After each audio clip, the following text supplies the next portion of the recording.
Hi guys, magluluto ang anak ko. Ayan. Magluluto siya ngayon ng munggo. Saka nagprito na rin kasi si mama, pati may gagawin kasi sila, kaya tatapusin namin ito kagad. Tapos ilagay niya na yung bawang. Diyan na tayo sa pinagprituhan ng ng isda. Sige, haluloy mo lang. Tapos sunod mo na yung sibuyas. Yan.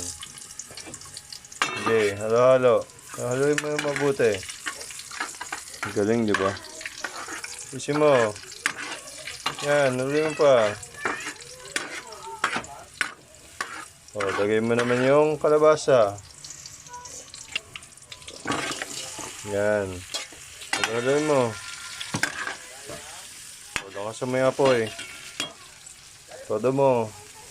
Yan, haluin mo. Yan. Pampalasa mo. Tapos ilagay na yung chicken cubes. Wait lang. Tapos nagbigay na rin kami ng ibang pampalasa. Wait lang, haluin ni Bipod. Tapos nahalo niya na mabuti. Lalambot na rin yan. Lalagay na natin tong munggo. Wait lang. Yan. Sige. Haluin mo mabuti. O, lakas mo na yung apoy.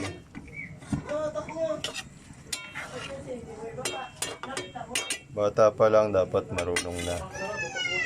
Diba, anak? Sige. Lakas mo na yung apoy. Tapos nilipat ni Viper sa malaking lagayan para magkaroon ng sabaw. Titikman niya rin. Kaya mo yan.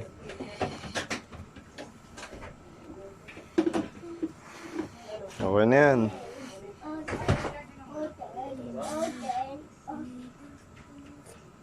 Ang lasa. So guys, lalagay na yung malunggay. Taktak mo mabuti. Sayang yan, masustansya yan. Yan. Sige, lalagay mo na mabuti. So paano guys, nakaluto na tayo. Galing ng anak ko magluto.